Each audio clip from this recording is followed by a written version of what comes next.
You know it's great when it's the Great Debaters Contest. Welcome to the Kakamega edition. I am Austin Yombok. And I am Mariam Bishar. Thank you for joining us. St. Ignatius Mukumu goes versus St. Martha's High School, and they are debating on whether affirmative action has destroyed the family institution. We'll let the debaters take the stage. First proposer, you have 3 minutes. Nothing good comes on a silver platter. Affirmative action has destroyed the family institution. Nasia Lileo Shivoche from St. Ignatius Mukumu Boys proposing the motion. First of all, what is affirmative action? Affirmative action is the act of favoring a discriminated society, an example, racially, religiously, or by gender. What do I mean by a family? A family is a major or basic institution of socialization. What do I mean by saying destroy? I mean damage or make it become out of existence. Why am I saying that affirmative action has brought destruction to the family institution? Because look at the cons that affirmative action has brought unto us. It will also lead to underperformance. If you don't qualify for a job and then you're offered that job just because of affirmative action, you are not helping this country. You're not placing this country on a map to where we want it to be. Look for an instance whereby someone like Oscar Pistorius has been claimed guilty by the South African court for murder, and yet he is a Paralympic athlete. And in that essence, we find out that it's because of the fame, the essence of justice lacking in his brains. Do we want to support that? Truly, affirmative action has destroyed the family institution. Look at a case in Kenya where last year there were children in a matatu who were traveling to school. What did they have to do? They were in that vehicle, and due to affirmative action, they were doing what is not right because their mothers are not there with them to tell them what is right or wrong. Affirmative action, offering a female a job opportunity, it reduces the time she spends with her children. At the end of it all, they are not morally upright. Look at an instance where Assunta Agura entered into a marriage covenant with a certain man. But after siring 5 children, this man went out. Do you know why? Because she feels being a CEO of a certain organization, she should spearhead that house. That is not what we want in this country. Lewis Chivochi, I think affirmative action has destroyed the family institution. Thank you. Opposition, you have 3 minutes to make your opening statements. Thank you. Nchini Immaculate from St. Martha's, Mwitoti. Okay, I'm opposing the motion by saying that affirmative action has not destroyed the family institution. First of all, I'm going to define what is affirmative action. Affirmative action, this is the policy of favoring members of disadvantaged group who currently suffered or historically suffered from discrimination within a culture. This meant to promote equal opportunities between men and women. In Chapter 4 of the Kenyan Constitution, we find that that is the Bill of Rights. In summary, it advocates equality and freedom to both men and women. And as they go on, the family institution, this is the basic social institution from which other social institutions have grown and developed. According to the GP, Murdoch is an anthropologist who defined a family as a social group characterized by common residence. Also, it is characterized by reproduction and promotion, and also procreation of children. I'm fully opposing this motion by saying that affirmative action seeks to empower women. You see, you may find that these women who are for a long time disadvantaged, and therefore it touches on the care of family institution. As this is because of my point number 1, 1/3 gender rule. As you can see also, my fellow opponents, we have not discriminated the 1/3 gender rule. In that, for instance, when you take the woman representative of Nairobi, that is Rachel Shebesh. You see, she has that right of owning the state that she is. She is a woman representative, and when she is outside there in the political world, you see, she's carrying out her duty perspectively. And when she comes back in the family, she's also able to embark on the family and fully support the other opponents on maybe raising up their children and doing major and minor things. For that, thank you. We'll hear rebuttals. Proposers, you have 3 minutes. Wow. Perfect. Who told you that Shebesh, the one you're speaking about, had that power to storm into Kidero's office and command him, and yet he is the governor? She lacked respect. Then, talking about us being discriminated, what do we mean? Why do men have to struggle? Why do we have to go through all this just because of affirmative action? Let's look at this. Before affirmative action was brought around, what happened was that the female was under man. But when it came out, there was this formation of maendeleo ya wanawake. And then, what did the men do? They formed the maendeleo ya wanaume. Now everyone has his own post. Everyone has his own decision. Man saying this, woman saying this. That brought up the contradiction between the two. They fight each other, for the female wants power. When you're talking about a mother and child relationship, what do you stand for? Why would a mother stay out from her family for almost 1 year and she's yet leaving behind her family? There is a book called Dante's Equation, whereby there is a character referred to as Denton Wine.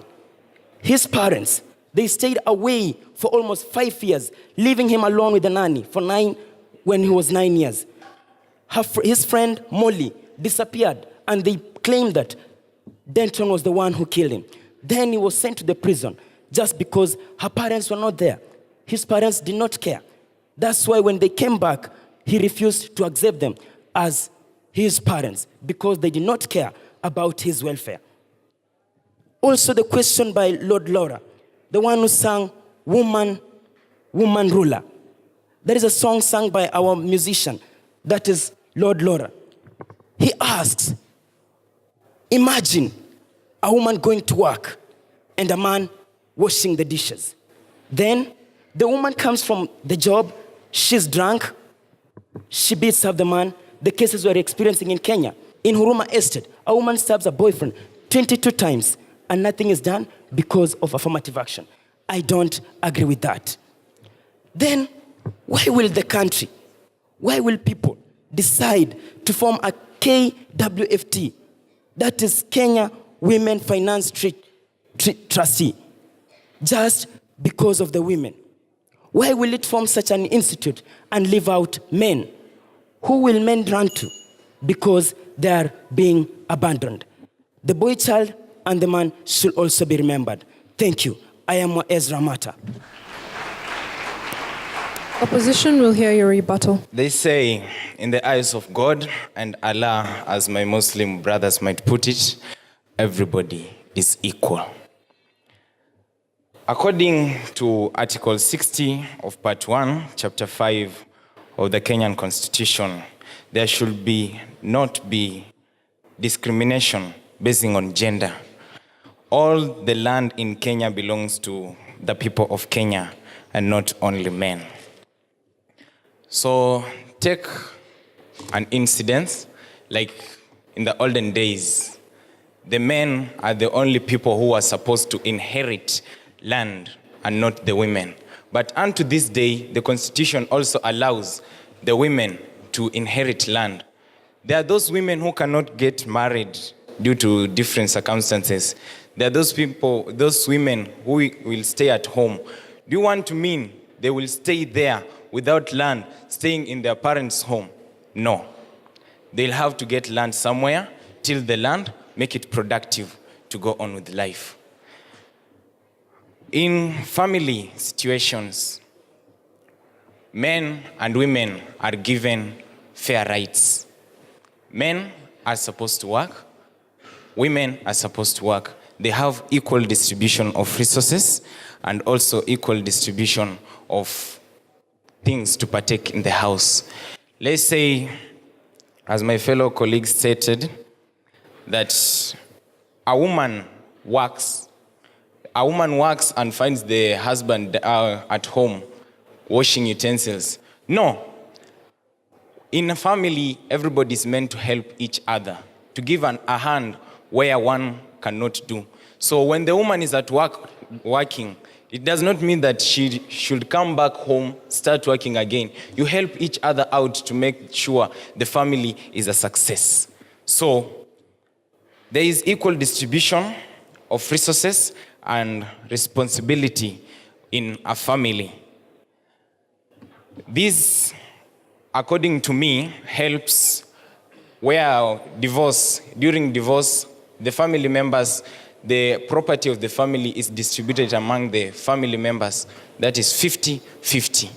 So that these days men respect women, and this has strengthened love, family, and has led to long-lasting families for fear of splitting and division of family resources. And this has strengthened the family institution. Most of us here, I'm sure, no one wants the breakage of a family and the splitting of resources just because of a divorce. Everybody here wants a long-lasting family, and that's what I wish for. A family, the affirmative action to me has not destroyed family institution. Lucy Samuel, Mwitoti.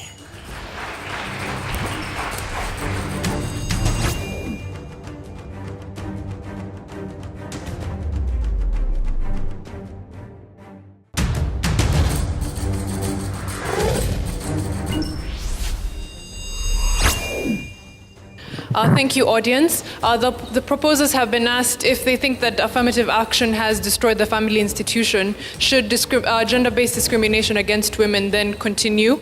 And the opposition have been asked if affirmative action is not the cause of the destruction of families, then what is?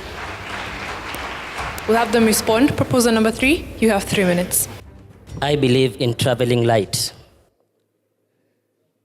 St. Ignatius Mukumu Boys, Kennedy Pepela, proposing the motion, affirmative action has led to the destruction of family institution.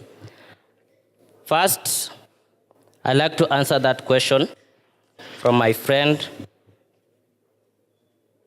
We are not affirming that women should be discriminated. No, that's not what we mean. Everybody should play his or her role. This is clearly stated in the book of 1 Timothy chapter 2, verses 11 to 12, which says that, let a woman learn in silence with all submissiveness. I permit no woman to teach or to have authority over men. She is to keep silent. That is the truth, and there is no way you can go against the truth. We all know of that. Another thing is that it has bred contempt and disrespect among families. In the 1995 Beijing Action for Equality, Development and Peace, founded by the UN Charter, 1945, which included the provision for equality between men and women. Now, women misinterpreted this action. Why? They went home, became arrogant and contemptuous towards their husbands. What do you think a man will feel? Your wife tells you, do not forget to cook. Do not forget to wash my clothes. Are you a house help? We have heard of Sauti Sol, kukaliwa chapati. How do you feel, you as a man? You are under authority over a woman because you can't, because the law is favoring too much of the ladies. And also, affirmative action does not just mean that favoring women. We have other groups. The albinos are one of them. They are being hunted and killed like animals. They are in Tanzania. Every time during elections, these guys die. One other thing is that it divides the family, creating groups. Take an example in a school setup or a competition. We are a family, aren't we? Then just because this school is an extra county and the other one is a national school, they're favoring the extra county just because it has some downfall in it. What do you think the national school will do? It will create the separation. I would like to affirm that affirmative action has truly destroyed family institutions. Thank you. Opposition will hear your response to the audience. You have 3 minutes. Call me crazy, but I've just heard somebody saying that the men nowadays ati the wamekaliwa chapati thing. Seriously, if you should ask yourself this question before you say that, do you want your mother to be working tirelessly and let your father just scot-free in the house and be sitting like a nobody? Seriously, we have to come back to our senses. And by the way, call me Danton Macau. I'd like to answer the question that was asked. If it's not the affirmative actions that are destroying the family, which other things are making the family to get distracted? I'd like to say this. Amongst ourselves, amongst every social group, we have our differences that might make us come into conflicts. So do not say that this difference is all about male or female.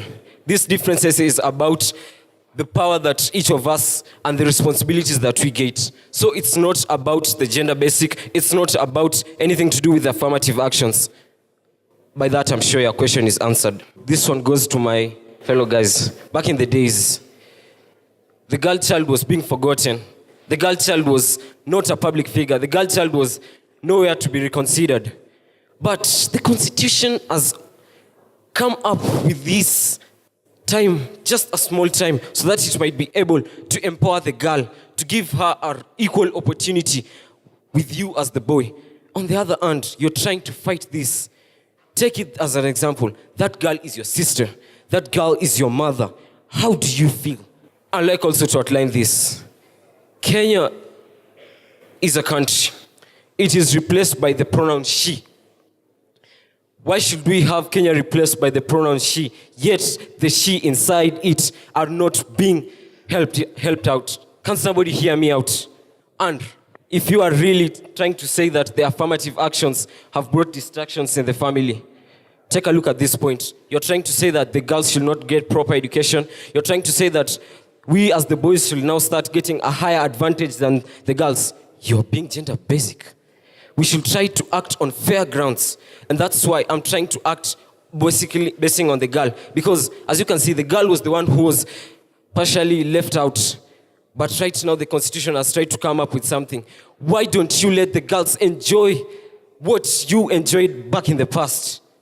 Why do you want just the boys to be on top of it?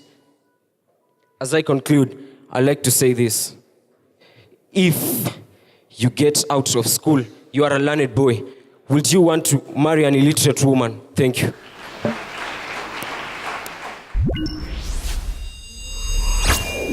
Final statements. Proposers, you have 1 minute. Daddy, what happened to you? I'm sorry, my children. Your mom slapped me and beat me up. Just look at me. And that is how you want us to overpower these women? That cannot be done. You want us to diversify the society? No, we don't want that. You want some part or a section of people to be neglected? Sorry, that is not the Kenya we dream about. Different people, different colors, one people, different colors, one people. We want to be one people. Lewis Shivachi, Saint Ignatius.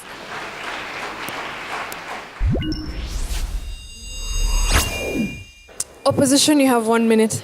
Wow, nice drama. Very good put out. It does not mean that when women are being empowered, they have been given right to beat or fight us as the men. So, try again next time. But what a good drama you have put up. The women have been empowered so that they might get an equal say, an equal opportunity, just like the men, not to beat you, not to fight you. And in that, and to come and ask myself, a woman cannot act where something wrong has not gone.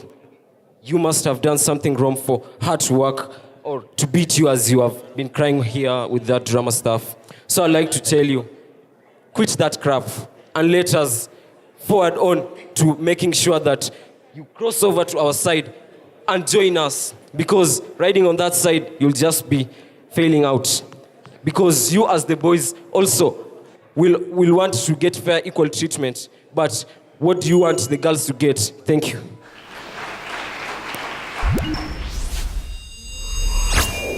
I have struggled to sit through this debate for several reasons. One, because some of the submissions that are being made, particularly by the proposers, have no connection with the motion. And I get the impression that some of the arguments have been simplified. There are no facts to substantiate some of the things that you have said.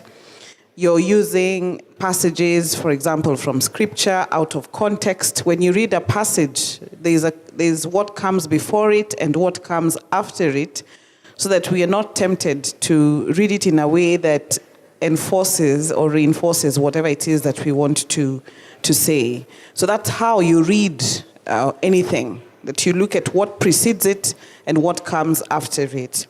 So the arguments from both sides was simplistic. What's affirmative action? And let me just say that affirmative action is not about women. I think this is a wrong perception that has existed. It's not about women and women wanting power. It's about promoting equal opportunities for, communities or people that have largely been discriminated in society and have not had some of the opportunities that people have had. So people or groups of people that have suffered from historical discrimination in society. And it could be gender. So yes, men and women. It could also be ethnic. So maybe one community is favored and another one isn't. It could be about, people who are living with disabilities, and in contexts such as the Western countries, there's also the question of race. So when you oversimplify it and, use arguments that have no substance to affirm, why it shouldn't, it hasn't benefited society, that's a little wanting. So read affirmative action widely, and then you're able to debate it competently. The last thing that I'd like to say is that the motion, you did not read the motion in its totality. How has this destroyed the family institution? How has this aided the family institution? I think that is what the opposers should have been done. And so you're not showing us how, having this affirmative action has destroyed the family institution, and how it has aided the family institution if you think that it has worked and it's good for the family institution. So your arguments were a little pedestrian. To the scores now. St. Ignatius Mukumu, you have 56%. St. Martha's School, you have 59%. Please give both teams a hand.